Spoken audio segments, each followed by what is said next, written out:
Hello people of YouTube, my name is Brad, this is my channel Animate Orange, and welcome to a Metal Earth review video. Today we're going to talk about this little dude right here.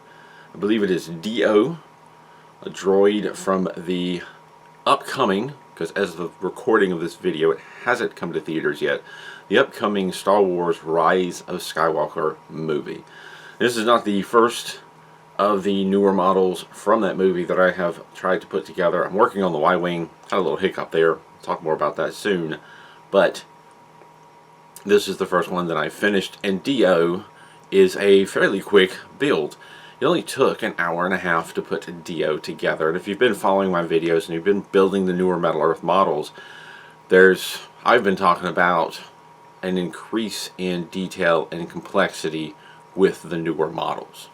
Now that increase in detail and complexity is for the most part a good thing. You're going to end up with a higher quality, more detailed model, but it also means it's going to be more difficult and more troubling to put together. How does that translate into this model? This model only took an hour and a half to put together, so for the most part it was pretty quick. But on the back side of his head, and this is probably not going to show it very well, but I'll try to get a close-up picture with a camera. The backside of D-0's head has some small detailed parts that are a little bit cumbersome to put together, but not overly difficult. Helps to have precision tweezers. These antennae are kind of a pain because they're supposed to just stick straight out. And I'm going to tell you, if you've watched my videos, you already know what's going to happen. These big fingers are going to end up knocking those all out of whack. And that's exactly what happened when it come time to put the pieces on the back. The antennas get pushed all over the place, and I've learned better than to try and constantly straighten them back up when I move to the next part. I just let them go wherever they went. Tried not to bend them, but it happened, and I let it be. Once I got the backside completed and the head assembled, and I felt comfortable enough of it was assembled, I then straightened the parts out, the antenna back out, so that they look like they do. But I've learned my lesson about, oops, I bent that over, it's not supposed to be, let me straighten it back out real quick. Then I work on another part, and oops, I hit it again, I bent it over, let me straighten it back out. You do that 3 or 4 times, the part's going to break off. So that's just one of the lessons I've learned. I tried not to bump them, but if I did, I let it be until it was time, until I was done messing with that section, and then I straightened it out. Also, this side arm piece here that holds the upper part to the wheel, there are some tiny detailed parts in there. They're a little bit cumbersome to do, but not terribly difficult. This middle section folds up into, if you look at it straight down, to a box shape.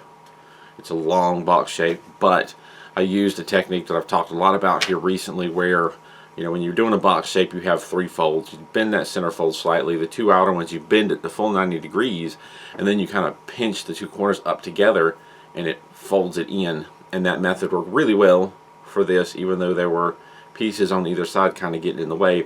I did have to make some small adjustments to one end. It didn't bend quite straight, but it was an easy adjustment, and I went on with the build. I am thankful that I only had to do this on one side and not both sides, because there were some little tiny parts to shape and fold.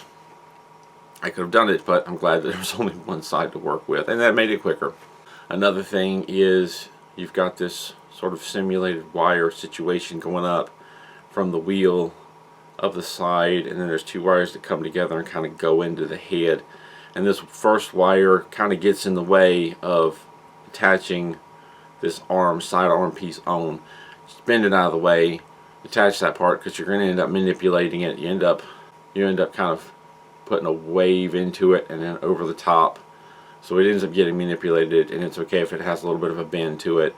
And then when you put the top section on, there's another wire, and they kind of come together, and there's these little tiny pieces that kind of curve around that are supposed to attach them, and I managed to get them sufficiently enough to hold the parts together. They don't have to be perfect, it's just to kind of group them together so they don't come apart. It's delicate to work with, but it can be done, and I may not have gotten this piece bent and up into the head exactly like the instructions say, but I think it looks pretty good the way it is, and I'm happy with the end result. 1 or 2 little things to note when it comes time to put the big sort of tread section of this wheel on to the one side. So you have this side over here, the tread comes around and attaches to it, in the instructions it kind of shows the seam. I believe that's the seam right there. The seam is right here in kind of a 2 o'clock position, I guess you could say, depending on how you look at it, which side you look at it at. If you look at it from this side, that seam kind of rests at a sort of a 2 o'clock position to maybe 2:30 position. And it's important to get it there so that these tabs that are on the bottom will actually mount to the base. That would have been an excellent place to put one of those attention point hands to make sure that you get it aligned properly, but there wasn't one there.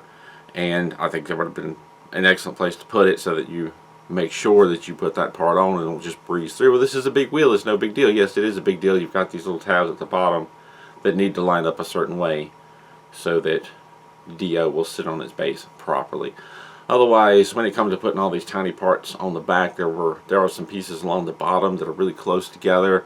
There were a couple of times I had to take the pointed tweezers, or at least one side of them, and kind of stick it into the hole and push the piece next to where I'm trying to attach. The already attached piece, I had to kind of push it over to clear that hole to get these thin little antenna pieces in. Not a big deal. Again, it's a fairly easy model. Just pay attention to how you place this wheel, and everything else should come together pretty easily. And a lot of times when I'm building groups of models like the new Star Wars lineup, I think in my head, you know, if somebody was kind of new to these Metal Earth models, and this is, you know, they're wanting to get started in it and they want to get into this line of models, where's the easiest place for them to start? And I think D-0, being it's only an hour and a half long and a pretty simple build, I think this is a good starter build if you're new to or still fairly inexperienced with the Metal Earth builds, or you just want an easy start.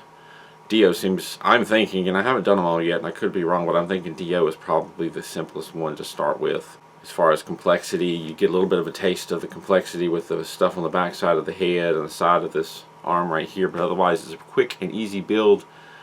Hour and a half to get you started, and don't really know anything about the model.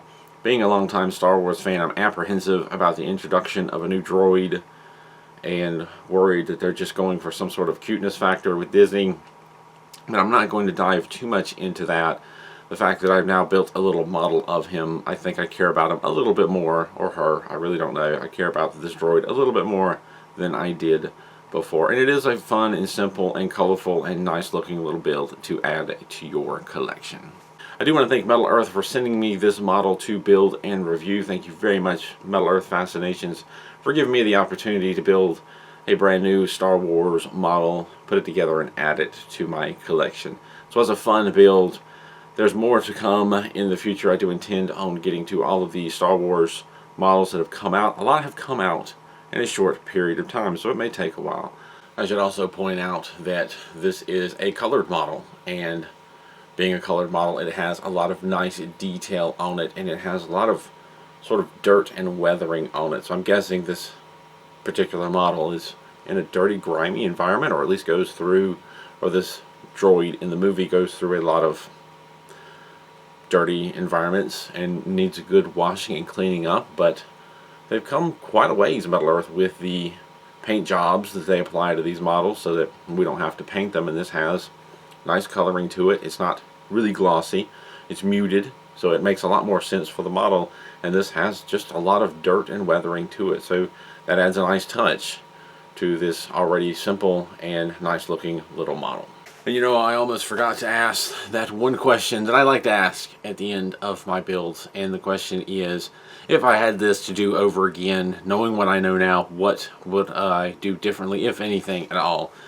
And with this particular build, part of the reason I almost forgot about that question is because there really isn't anything that I wished I knew or would have done differently if I had a second chance to do it. Pretty satisfied with the way the instructions are laid out, the order in which things are done, the way that I approached everything worked out really well. The one thing I guess I could comment on goes back to placing this outer kind of tread-ish area of the wheel on where the seam is lined up right here. I am glad that I paid enough attention to the instructions that I noticed where that seam was being shown put, the orientation of it, and that I paid attention to that, and I actually put that together that way. While it didn't specifically indicate make sure you align things this way, and there was no attention point there, which I really think would be beneficial if they added one. I'm glad, and I also forgot about making sure that those tabs, I saw the tabs were there and I knew how it mounted, but I wasn't consciously aware of I need to make sure that those tabs are placed right. I am glad that I did pay attention to that seam, and that seam was listed correctly on the instructions. Its orientation was listed correctly on the instructions, and that I got that part right, because that is one of the things that I would have easily missed and think, oh, this is just a wheel, it doesn't matter which way it goes. Yes, it does, because of the way it mounts. I could have easily missed that and put this together the wrong way and caused myself a lot of grief. So I'm glad that, number one, the instructions did have that seam oriented correctly, and then I paid attention to that, and that I attached it that way, completely ignoring where the tabs were, and in the end it worked out and I saved myself some trouble.